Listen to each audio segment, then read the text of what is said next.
Hi, I'm CJ and this is my RC channel. Okay, I pre-tapped all 3 holes on both sides, so if I need to make a shock position change, it's easy to do. I don't have to worry about cutting fresh threads, you know, having to strain at the screwdriver. Just easy to do. I'm kind of getting in the habit of doing that to a lot of parts. It seems to really help. So now we're on to bag F, and we're going to be beginning the transmission. So I'm just going to move a few things out of the way, and I'm going to need these bearings soon.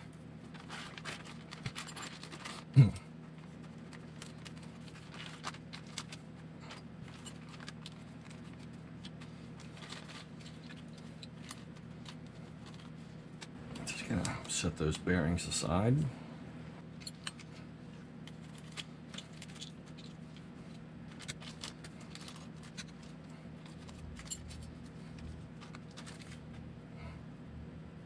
And this is also a Stiffsel part.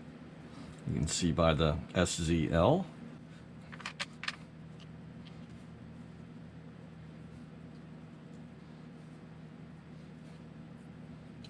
So let me just confirm which gear I'm going to be running.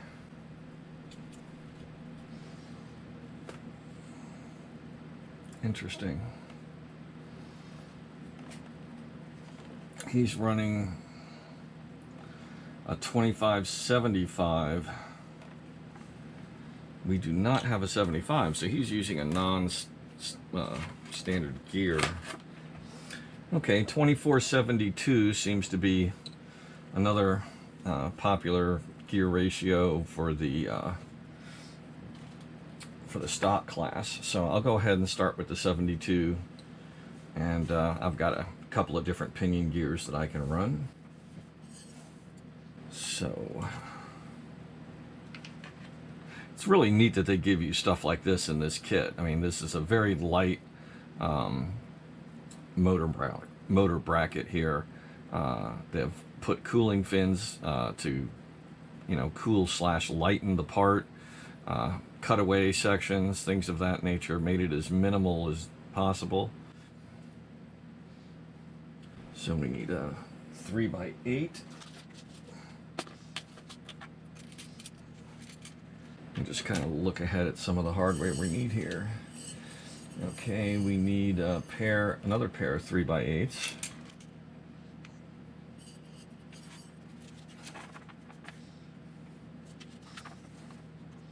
And we need a 3x12 and a 3x14 button head.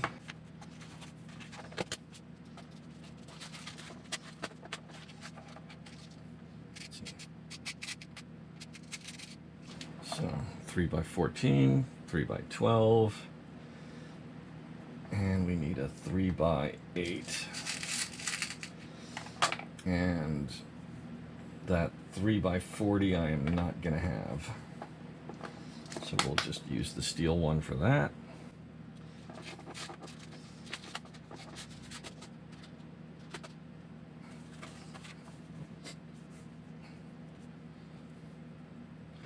These are short enough I don't need to worry about pre-threading. I'll just go ahead and cut the threads with the titanium screw. God, I just seem to drop everything today.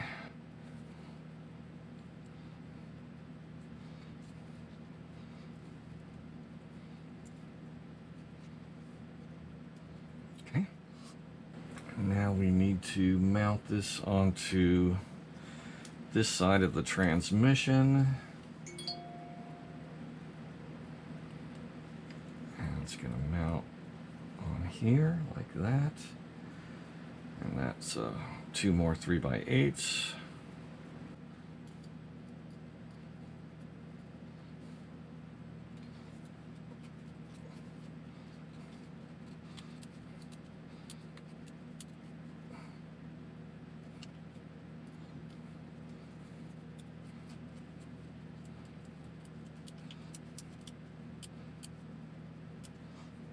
Okay, solidly on there.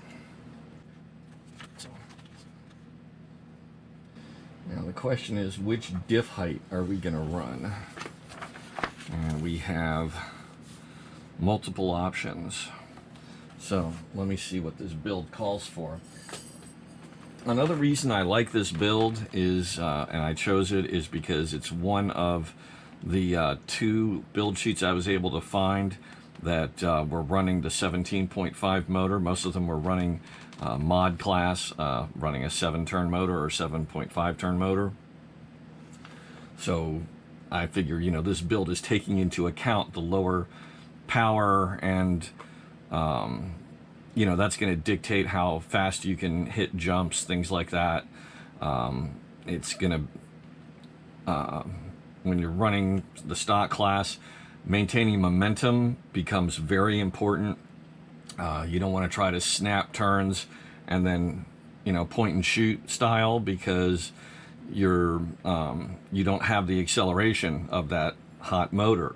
So you want to try and carry as much speed through turns, make the turns smooth, and stay away from sliding maneuvers, because you don't have the speed to get out of them. So let's see what he's running as far as the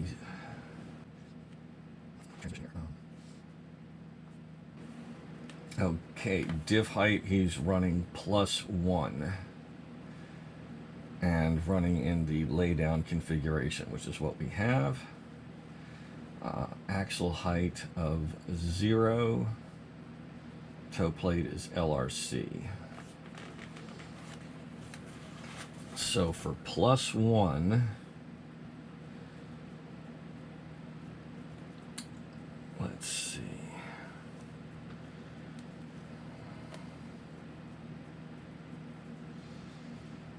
See, this kind of throws me because we don't seem to have all the parts. At this point, I got very frustrated that all the parts for settings weren't in the bags the way every other manufacturer packages their kits. In fact, this is also the way TLR usually packages their kits. What I hadn't noticed was in the bottom of the box, there was a nondescript bag labeled Bag Tuning Parts. This bag holds all the extra parts for making adjustments all over the buggy. Front, rear, transmission, all of it. What it seems TLR did was to package the car according to their stock build, and then packaged all the remaining tuning parts in a separate bag. It's not a huge deal, but I'll bet this causes more frustration than it does good. I almost went out and ordered a handful of parts that I didn't need. I hope TLR does not do this in future kits. Anyway, you may hear me complain from time to time in the footage of the next video or two about missing parts. They're all in this one bag, which I find later in the footage. So I'm going to cut out what I can, but I don't want to destroy the content of the video. So again, you may hear me complain about TLR from time to time.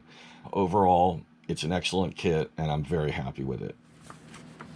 Anyway, we can move on to F5.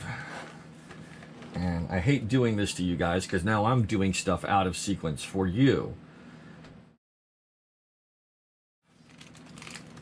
Okay. Let's get our nice bearings out.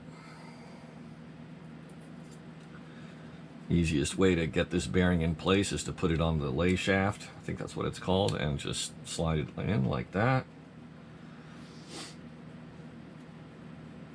And that's about all we can do as far as the bearings go, because we don't have the parts to put them into. We can now jump ahead to F8 and start assembling the slipper clutch. And I may not run a slipper clutch. I've got a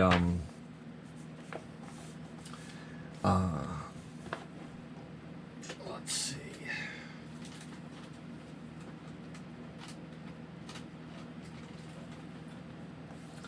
I have a direct drive kit, which basically eliminates the slipper clutch.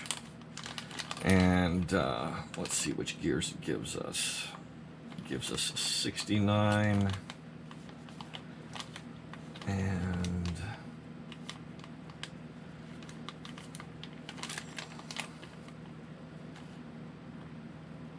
it gives us a 75. Now that explains a lot. If this guy's running a 75 spur with a 25 pinion, he's got to be running this kit. So let me see what he's got here, if there's any mention in clutch or anything like that. Direct drive. He's running a direct drive. Okay, great. That saves me using a bunch of these pieces. And that's actually a lot of weight saved. And not just weight, but it's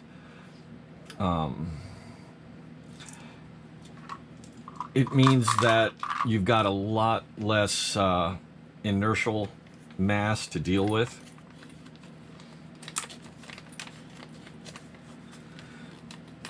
A lot of people run these for the stock class because the main reason for the slipper clutch is to not damage your differential. If you go off a jump and you hit the gas in the air and you spin the wheels up and then you slap down with the wheels spinning, the energy's got to go somewhere, and it's going to damage the differential, which is the most easily, it's the softest thing in line, so it's going to take the brunt of that force.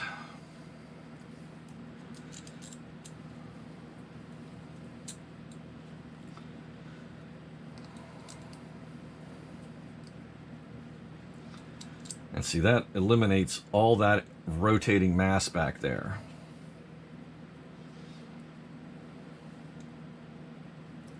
Now with a 17.5 motor, you can't do as much damage as you can with a mod class 7.5 turn motor, which will positively tear the differential apart.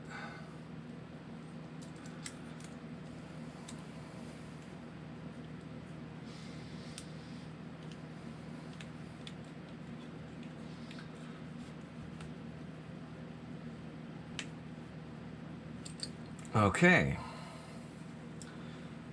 Wow, that spins all day. It's still spinning. You gotta love those bearings.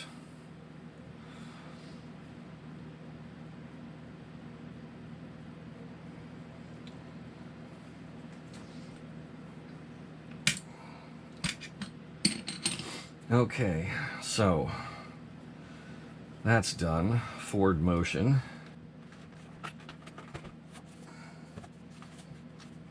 Okay. Hang on. Let me guess. I have to take it off. Yep, the hole is behind there. That makes sense to tell you at the end of that you got to put that on. I mean, look at this. In F8, they have us assemble the clutch. In F9, somehow we're supposed to magically put this plate on here. Oh, I see it. It goes, okay, I see what's going on. That is a threaded hole. This is a pass-through. And our waterfall is going to go right there, like that. So we can't do this till our transmission is assembled, and we can't do that until we get those parts. So I'm not going to worry about that right this minute. Okay, let's see.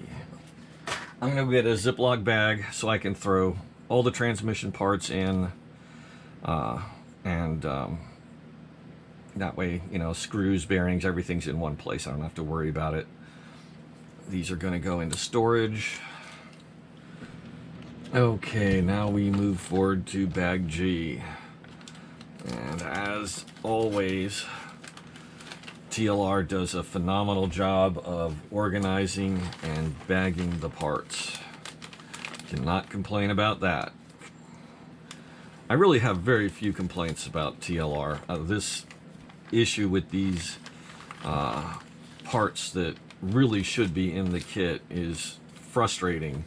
And if I didn't have a race this weekend, it wouldn't be that big a deal. I mean, it kind of would, because it's like you're in the middle of building, you know, you've sat down, you've given yourself time to work on your kit.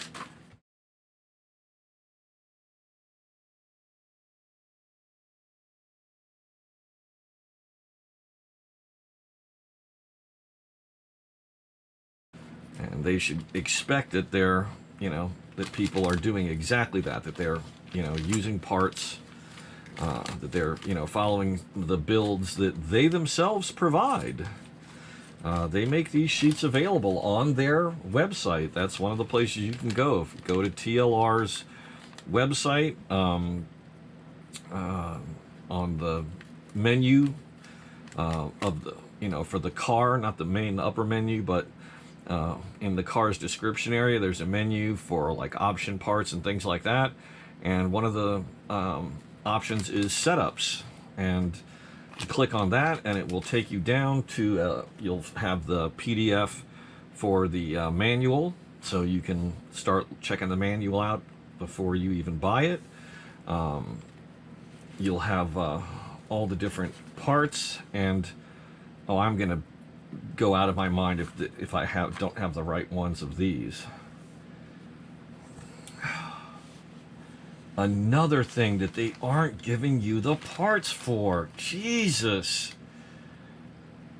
The only upside would be I can probably cancel the order that I just placed and add these into it, because no one's at the shop this late running out the order. You know, I'm going to need them at some point anyway, if I want to make changes, if I want to run mod. Let me just try to spot this part. Okay, I went ahead and ordered a set of these, so I'm going to have a second pair of these. And I had a feeling that they weren't going to give me all of these little pieces here. All these adjusters, the little plugins, so I ordered those, and sure enough, they don't give them all. And this is just unforgivable. These little plug-in parts.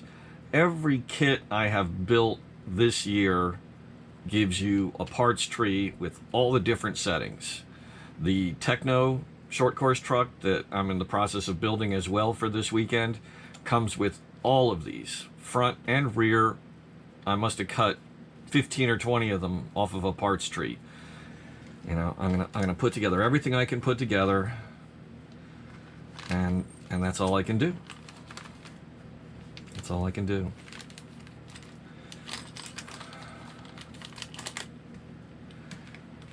Oh, let me guess. They only give us the one plate. There's supposed to be 3 of these.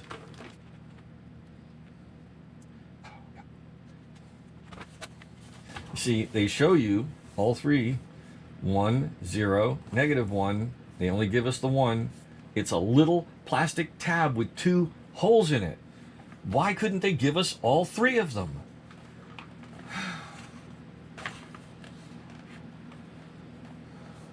And they don't even tell us what the frick the thing is called. So I got to try to guess what the name of it is. Camber block spacer.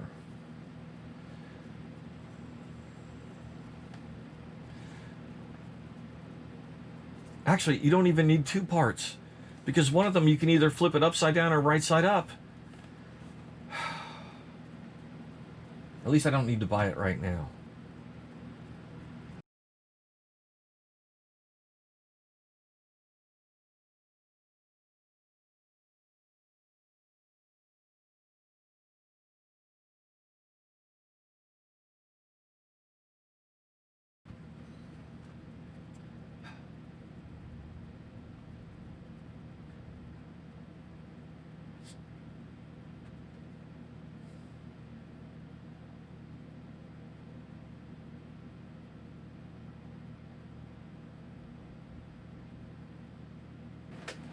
Okay.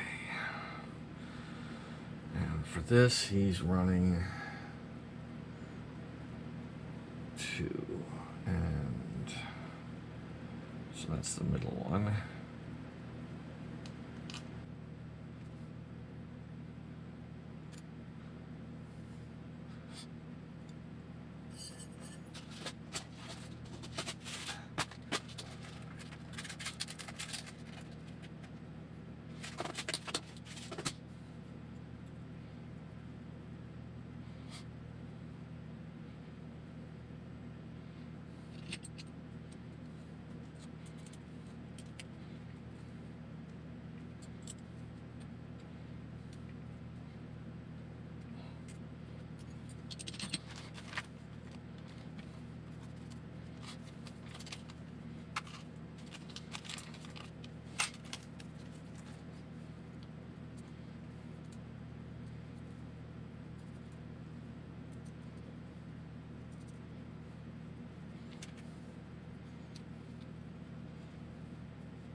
So I'll be able to prep these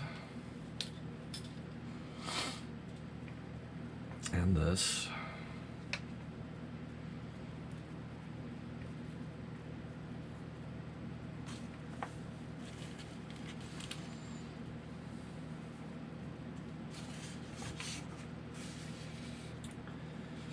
Okay, 3x10s.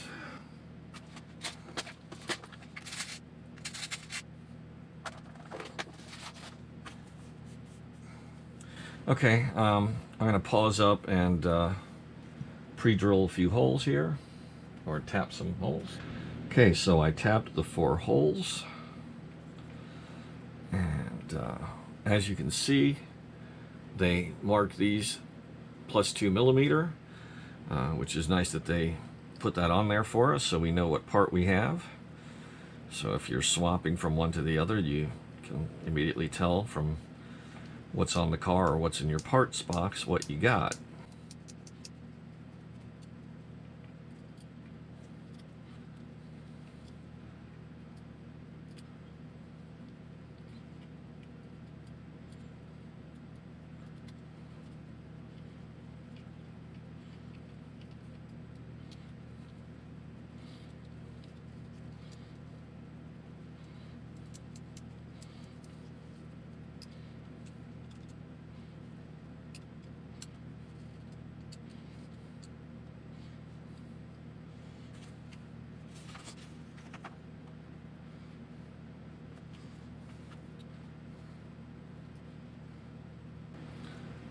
Looks like I should be able to get to the screws below there.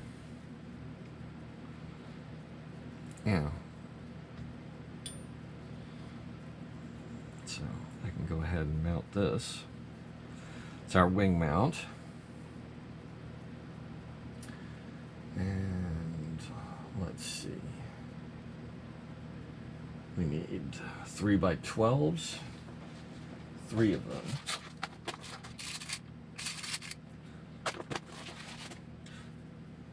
This is a pretty soft plastic, but I'm going to go ahead and tap it anyway. Okay, so we have 3 bolts to hold on this mount. 1 goes from behind and 2 go through the front. So we have 1 screw goes in this way from the back side.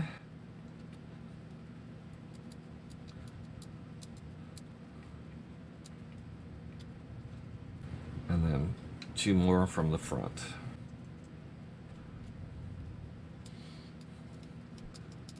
And you know what? This is an excellent location to use aluminum. Now that I am thinking about it, and I am. This is such a low stress item.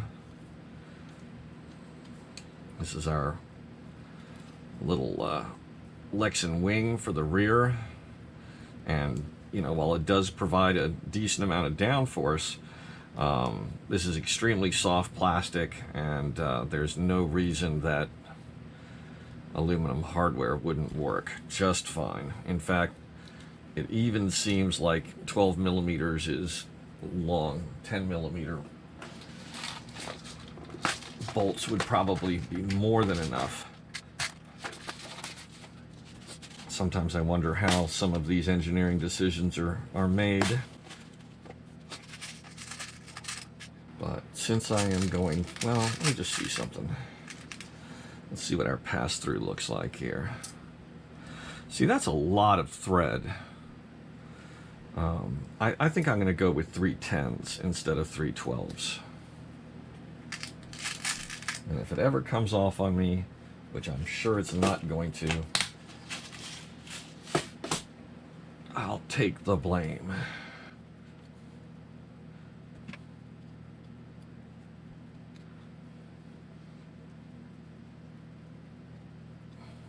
Yeah, that's going to be just fine. I mean, I'm screwing at least 6 or 7 millimeters of thread into this plastic.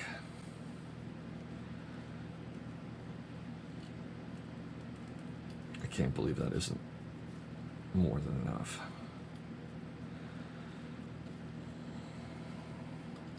I was almost tempted to use aluminum to mount the shock tower.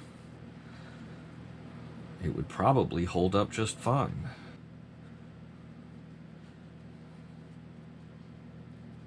Okay, there we go.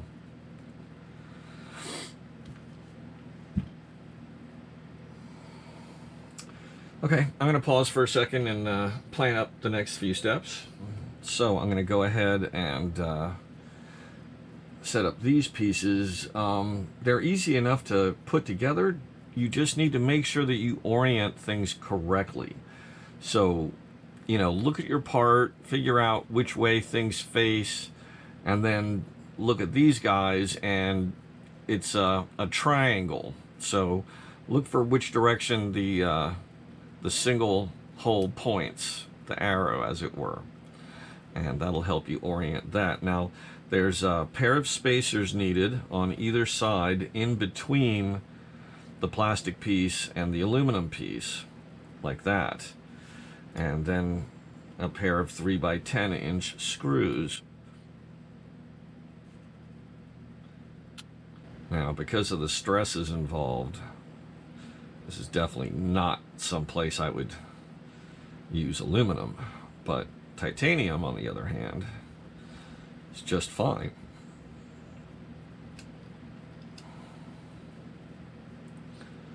So I'm just going to get that started, and then do my second one. That'll make it a little easier to get the spacer in. There we go.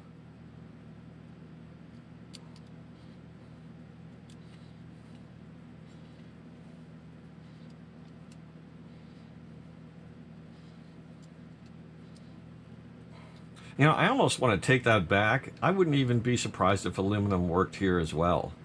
I'm not going to do it because I've got titanium, but you never know. Okay, so for this one, we are pointing the opposite direction. That way we have a matched opposite pair. And you need a little more, a lot more, but a little bit more Loctite, because some of it tends to scrape off as you push through the plastic here.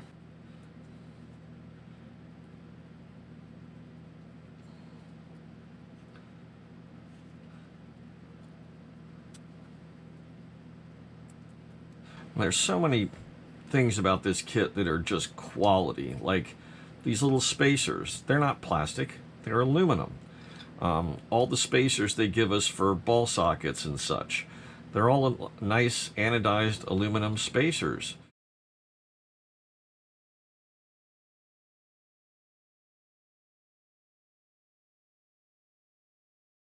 Okay, we can get our ball stud location for those off the build sheet and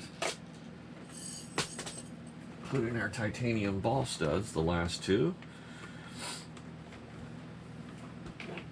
So he's going with the inner location. and 2 millimeters of spacing.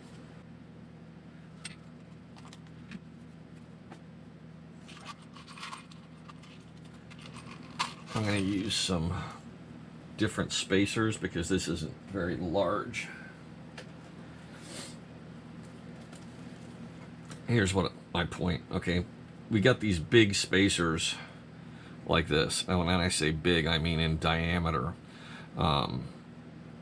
It really doesn't make much sense to put a giant spacer like that. Well, it's not a big deal.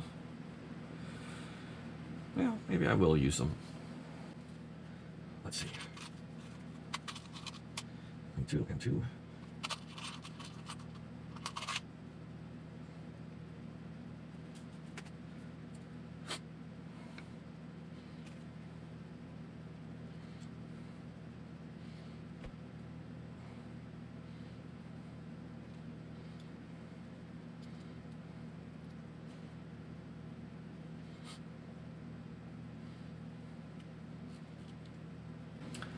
Okay, those are prepped and ready. Let me get my my location for this one. It takes 1 millimeter of spacing and camber link.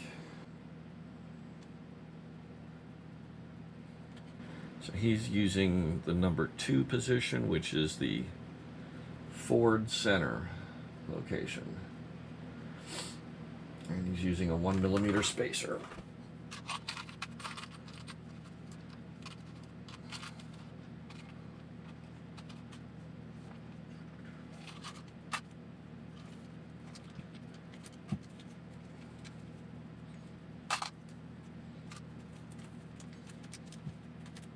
And they have given us lots of these aluminum spacers.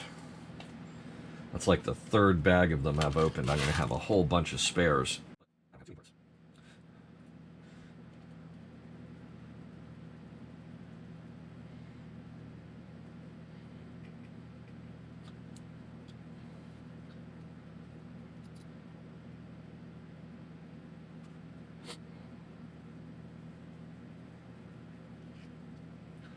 Okay, now those are ready.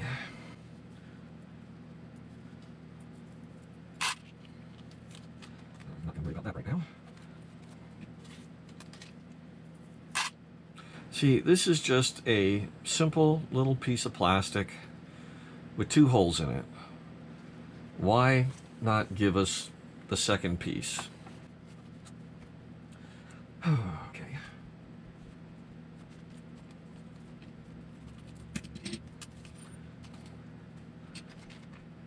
I can go ahead and take this little retaining screw and put this aluminum C-block in place. That's not the right one.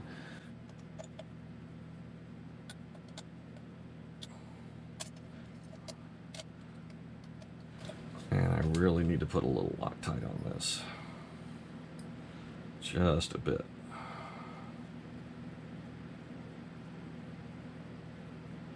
Be careful about how much you put on here because this is such a small screw that it could easily be sheared or stripped. You don't need to make this crazy tight. It's just a placeholder. It just keeps this from falling off while you're, working with other parts of the car, like having the transmission out. That way all of your suspension doesn't just fall off with it. Now the brass one is 20 grams. That helps add weight over the rear wheels. And it is on the setup, so I went ahead and got it. A lot of people run that brass C-block. Some people don't. Just depends. There's also a couple of weights that can be bolted on back this way. It's this one. This is the rear ballast mount. There's a 9 and a 26 gram block. They're about $15 or $16 for the pair, and that's not a bad option to get. But with 22 grams right here, that's probably a more effective way to go as far as that. But if you need more and you want it in the rear versus like under the battery, it depends on, you know, what you're going for as far as handling. Okay, I went ahead and checked out these swing arms for any binding. Out here, the 2.5 millimeter kingpins are just fine. They are really smooth. I went ahead and fitted them with aluminum nuts, and the insides, on the other hand, are 3 millimeter, and there was some stiction. So I took a 3 millimeter reamer and worked them for a few minutes until they became nice and smooth without adding any kind of play or any looseness to them. So they're doing great. I'm going to go ahead and tap all 3 holes, and then I will put these grub screws, which are basically our shock mount, for our lower shock mount. And let's see, he's got them in the middle on his build. So I will go ahead and put these in the middle once I've tapped all 3 holes. And the more I do this isn't the first model I've been doing this, because I've been using titanium hardware on a lot of kits lately, and it really seems to help to, you know, when you've got 3 option holes, to pre-thread all of them, even if you're not using titanium, because if you're out in the field and you want to, you know, change your shock location, you're going to have to, you know, crank on it extra hard to cut fresh threads into a piece of plastic where there are no threads. And if you do it ahead of time with a power driver, just make sure you don't go too deep.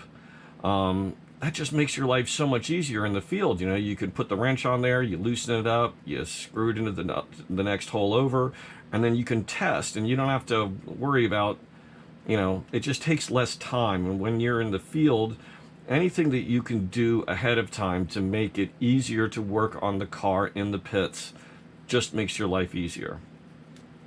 So I definitely recommend that. The more I do it, the more I like, you know, that I'm doing it and having it done ahead of time. So I'm going to go ahead, pause, and take care of that stuff. And I need to drill these out. Tap these as well. If you have a tap and die set, that can be a good way to go, but most of these are not through holes. In other words, the hole doesn't go from in one end and out the other. They just go into something. And most taps don't really cut proper threads until you're like a 1/4 inch, a 1/2 inch onto the tap.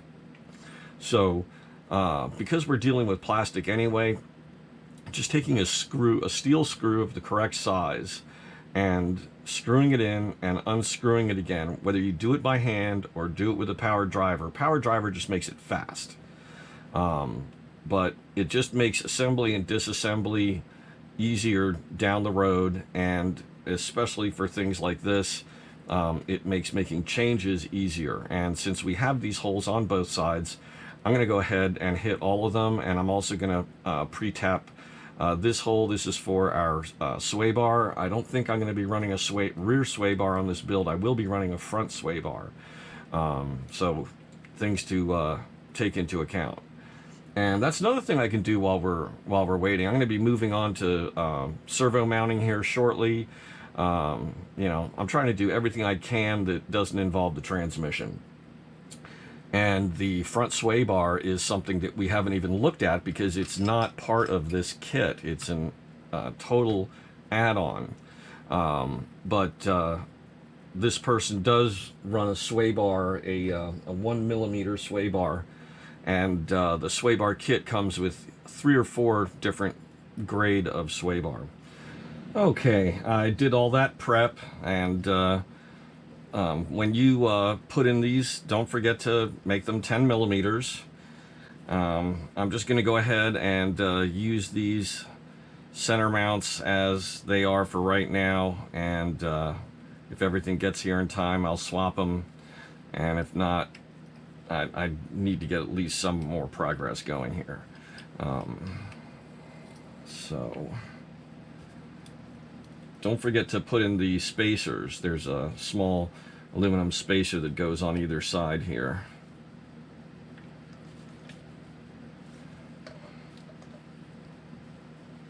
They also provide a very detailed description of how these blocks work.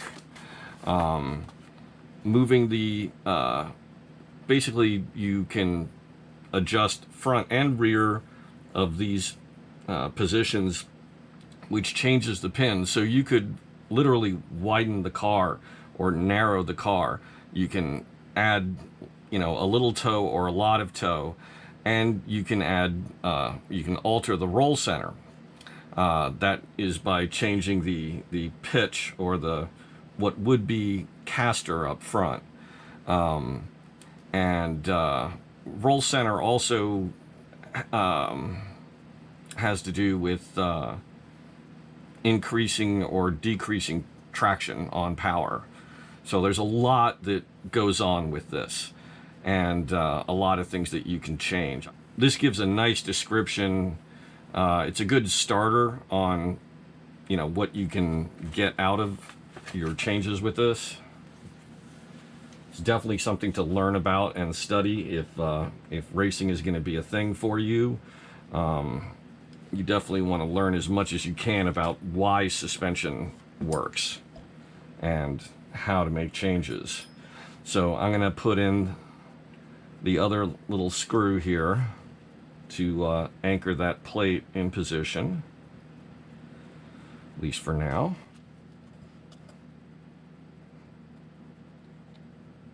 Now again, don't crank down crazy tight on that. You don't want to break it off, because not only will you break the screw, but you'll lose your aluminum part.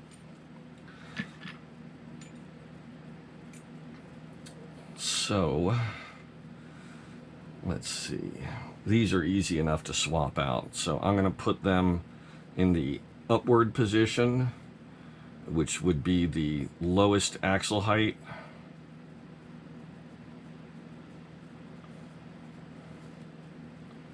And again, if everything shows up in time, all I got to do is take off a couple of bolts and swap these inserts, but this will let me, you know, continue building. I can put the axles together, put the bearings in, and have these hubs ready to go.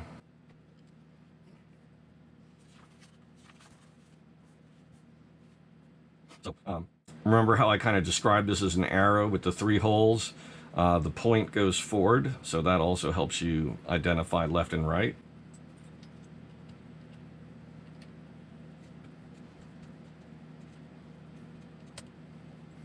And as far as spacers go, he's running 2 and 2.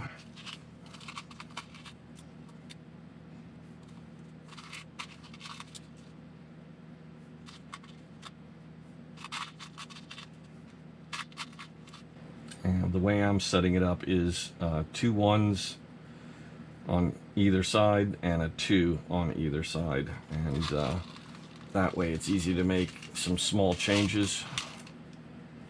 So in other words, I could take, you know, 1 out from the pair and put it with the number 2 and have 3 on one side, 1 on the other, or vice versa.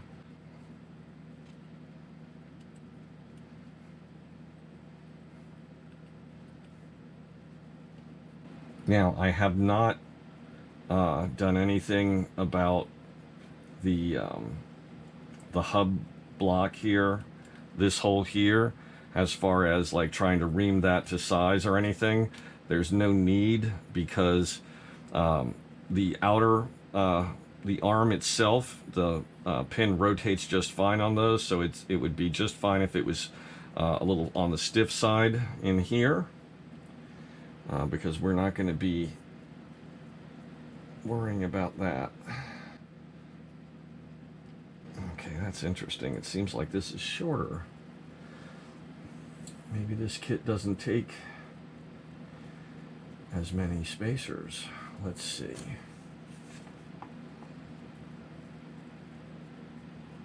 No, it doesn't. Okay, interesting. See, that's one of the things that's weird about some of these sheets is that, for example, the sheet that I'm looking at for this individual, I keep forgetting his name, and pardon me, Doug Hobbs, he's running the older version of the 5.0. He's not running the Elite. And the Elite, these are now narrower, or these are wider by 1 millimeter, because we are told to use a 1 and a 0.5 and a 1 and a 0.5 over here, which means a total of 3 millimeters, not 4. So I'm going to set these 2 millimeter ones aside and 2 of these ones aside, and I'm going to fish out a couple of 0.5s.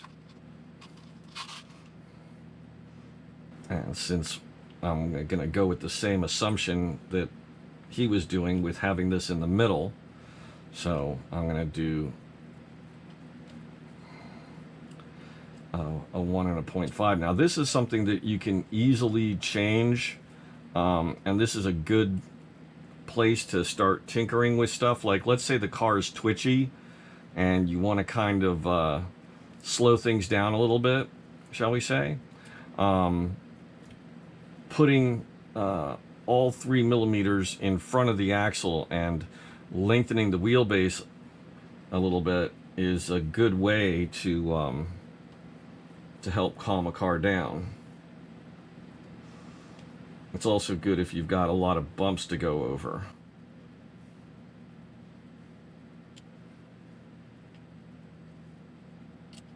There we go. Now that's really tight.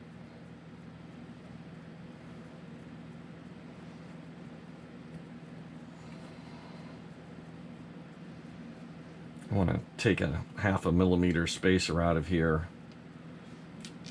and see how this goes, because this seems a bit too tight with 3 millimeters of spacers in there.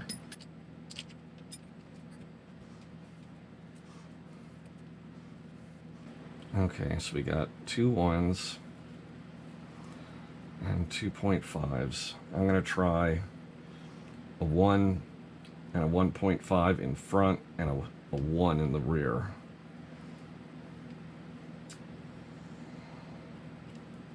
The only other thing to do would be to take a emery board or some sandpaper and try to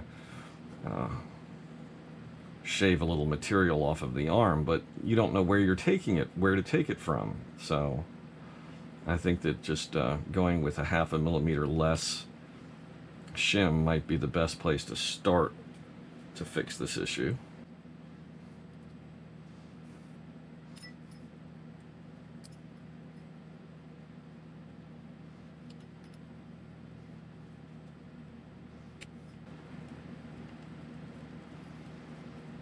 Now that's too much play, though. This is going to be a tough one. I may just have to deal with it being a little tight at first and let it hopefully wear in, because I don't have anything thinner than a 0.5 millimeter.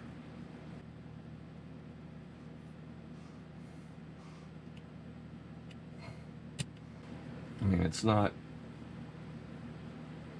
I don't know, I don't like that. Fortunately, that angle doesn't move a lot, but that's still a lot of stiction.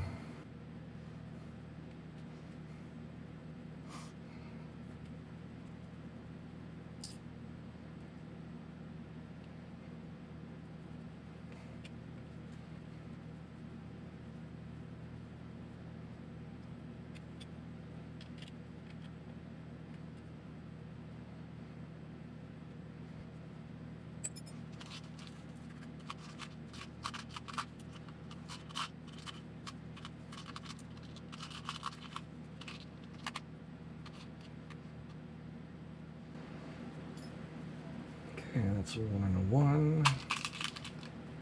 There's 1.5.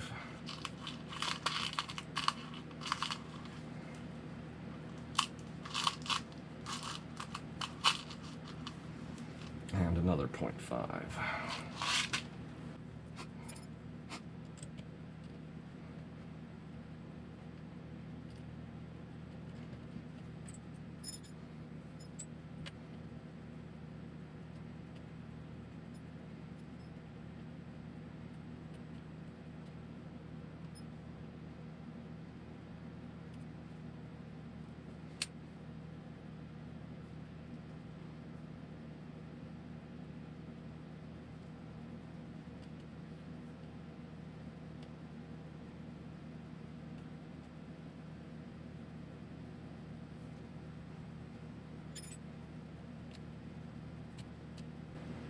Same thing on this side. It's tight, but it's not, it's going to be too loose with the 1.5. I mean, without the 0.5 millimeter.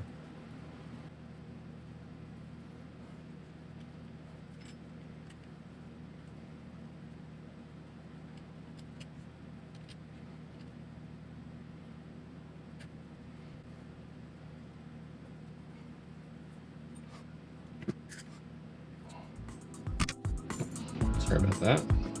I hope you enjoyed this video. Please click like and please subscribe to my channel.